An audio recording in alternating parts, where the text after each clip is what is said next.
नमस्कार मित्रांनो, स्वागत आहे तुमचं आपल्या YouTube चॅनलवर। मित्रांनो, महाराष्ट्र शासनामार्फत लाभार्थ्यांसाठी एक नवीन योजना आता प्रसिद्ध केलेली आहे। ज्या योजनेअंतर्गत आपल्याला 20 मेंढ्या आणि एक नर मेंढा असं 21 मेंढ्यांचं गट वाटप जे आहे ते केलं जाणार आहे। ही योजना मित्रांनो पुण्यश्लोक अहिल्यादेवी महाराष्ट्र मेंढी व शेळी विकास महामंडळ या महामंडळाअंतर्गत राबवली जात आहे। या योजनेमध्ये जे लाभार्थी इच्छुक असतील, ज्यांना फॉर्म भरायचा असेल, तर 12 तारखेपासून या योजनेअंतर्गत फॉर्म भरायला सुरुवात झालेली आहे। आपल्याला ऑनलाईन पद्धतीने या योजनेमध्ये सहभाग घेण्यासाठी फॉर्म भरायचा आहे। फॉर्मची शेवटची तारीख मित्रांनो शासनाकडून 26/9/2024 देण्यात आलेली आहे।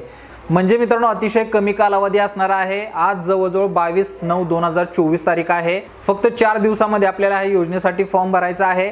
योजना प्रसिद्ध झाल्यानंतर तुम्हाला त्याची सविस्तर अपडेट मी 12 तारखेलाच दिली होती। योजना जशी सुरू झाली, योजनेची जाहिरात कशा पद्धतीची आहे, संपूर्ण डिटेल मी सांगितली होती। आता मित्रांनो भरपूर लाभार्थ्यांनी सविस्तर जाहिरात पाहिली तरी कागदपत्रासंदर्भात आपल्याला वारंवार विचारणा करत आहेत। त्याच्यामुळे तुम्हाला त्या व्हिडिओमध्ये या योजनेसाठी लागणारी जी महत्त्वाची कागदपत्रे कोणती असणार आहेत याची सविस्तर अपडेट सांगणार आहे। व्हिडिओ शेवटपर्यंत पहा। चॅनलवरती नवीन असाल तर चॅनलला सबस्क्राइब करून ठेवा, जेणेकरून अशा ज्या काही महत्त्वपूर्ण अपडेट येत असतात या अपडेट तुम्ही घर बसल्या स्वतःच्या मोबाईलवरती सुद्धा पाहू शकता। चला तर मित्रांनो जास्त वेळ न घेता मी सविस्तर आता कागदपत्र सांगायला सुरुवात करतोय। कागदपत्रासाठी मी या ठिकाणी जीआर जो आहे तो ओपन केलेला आहे। जीआर ची एक लिंक म्हणजे जीआर जो आहे त्याची लिंक पीडीएफ स्वरूपात मी खाली डिस्क्रिप्शन बॉक्स मध्ये देत आहे। त्या ठिकाणी क्लिक केल्यानंतर तुम्हाला जीआर ओपन करता येईल किंवा आपल्या महाराष्ट्र शासनाच्या वेबसाईट वरती जाऊन सुद्धा तुम्ही हा जीआर जो आहे तो डाउनलोड करू शकता। आता मित्रांनो कागदपत्र जाणून घ्यायला सुरुवात करूया। सुरुवातीला मित्रांनो या ठिकाणी पाहू शकता की जातीचा दाखला, सक्षम प्राधिकाऱ्याअंतर्गत काढलेला जातीचा दाखला जो आहे तो तुम्हाला सुरुवातीला या योजनेसाठी लागणार आहे। आता या ठिकाणी मित्रांनो एक गोष्ट लक्षात घ्या, ही योजना कोणत्या प्रवर्गासाठी आहे तर भटक्या जमातीमधील क प्रवर्ग जो आहे या क प्रवर्गासाठी ही योजना असणार आहे। कागदपत्र व्यवस्थित जाणून घ्या, ऐकून घ्या, कारण की भरपूर लोकांमध्ये याची फसगत होईल। भटक्या जमातीतील क प्रवर्ग जो आहे त्या क प्रवर्गातील लाभार्थ्यांसाठी ही योजना असणार आहे। आता या क प्रवर्गामध्ये कोणकोणते जात प्रवर्ग येतात तर याची माहिती मी पाठीमागच्या व्हिडिओ दिलेली आहे, किंवा तुम्ही वेबसाईट वरती गेल्यानंतर जातीचा प्रवर्ग सिलेक्ट केल्यानंतर त्याची तुम्हाला सविस्तर डिटेल पाहायला मिळेल। जवळजवळ 20 ते 25 जाती या भटक्या जमाती क प्रवर्गा अंतर्गत येतात, ज्याच्यामध्ये धनगर समाज असेल आणि या धनगर रिलेटेड आणखी काही दुसऱ्या जाती ज्या आहेत, प्रवर्ग आहेत, हे सुद्धा याच्यामध्ये समावेश करण्यात आलेला आहे। तर तुम्ही फॉर्म भरताना याची सविस्तर डिटेल कळेल। वाटल्यास तर तुम्हाला त्याचा एक स्क्रीनशॉट म्हणजे जात प्रवर्गाचा स्क्रीनशॉट सुद्धा मी पीडीएफ स्वरूपात खाली डिस्क्रिप्शन बॉक्स मध्ये देऊन टाकेन। तुम्ही त्या ठिकाणी जाऊन क्लिक करून सविस्तर माहिती पाहू शकता। त्याच्यानंतर पुढे पाहूया मित्रांनो, चला 2 नंबरचं कागदपत्र जे आहे ते आहे मित्रांनो आपलं आधार कार्ड। आधार कार्ड कंपल्सरी या ठिकाणी लागणार आहे। आधार कार्ड बरोबर घरामधील जे काही बाकीचे सदस्य असतील म्हणजे रेशन कार्ड मध्ये तुमचे ज्यांची नावे असतील त्या सर्वांचे आधार कार्ड सुद्धा तुम्हाला फॉर्म भरताना लागणार आहेत, हे मात्र गोष्ट लक्षात ठेवा।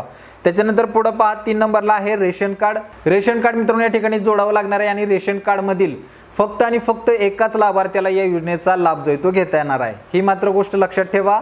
तुमचं कुटुंब विभक्त असेल परंतु रेशन कार्ड जर एक असेल तरी सुद्धा तुम्हाला रेशन कार्ड मधील फक्त एकाच लाभार्थ्याला या योजनेअंतर्गत सहभाग घेता येणार आहे। त्याच्यानंतर पुढे पहा 4 नंबरला आहे बँक पासबुक। बँक पासबुक जे आहे मित्रांनो चालू खाता असलेलं बँक पासबुक द्या, ज्याला तुमचं आधार कार्ड लिंक असेल, ज्याला तुमची डीबीटी लिंक असेल, कारण की शासनामार्फत जे अनुदान येतं हे डीबीटी मार्फत येतं, त्याच्यामुळे तुमचं आधार कार्ड तुमच्या बँक खात्याला लिंक असणं गरजेचं आहे। असंच खातं तुम्हाला या योजनेसाठी जोडायचं आहे।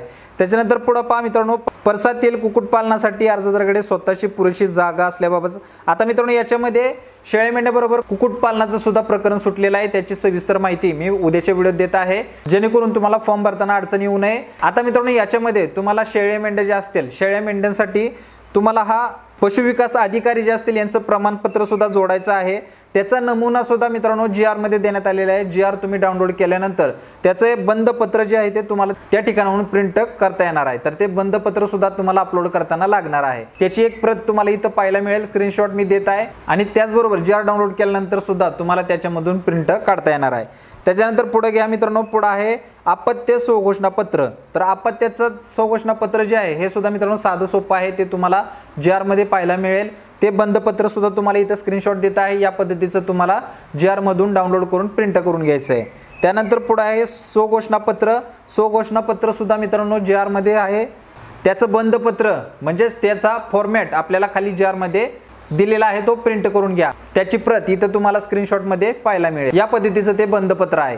त्याच्यानंतर सर्वात शेवटी मित्रांनो दिव्यांग प्रमाणपत्र। आता याच्यामध्ये जे दिव्यांग लाभार्थी जर सहभाग घेत असतील तर आणि त्यांचं जर दिव्यांग प्रमाणपत्र असेल तर अशा लाभार्थ्यांनी दिव्यांग प्रमाणपत्र आवर्जून जोडा, जेणेकरून तुम्हाला या योजनेअंतर्गत थोड्या प्रमाणात सूट मिळू शकते, जेणेकरून तुमचं प्रकरण लवकरात लवकर मंजूर होऊ शकतं।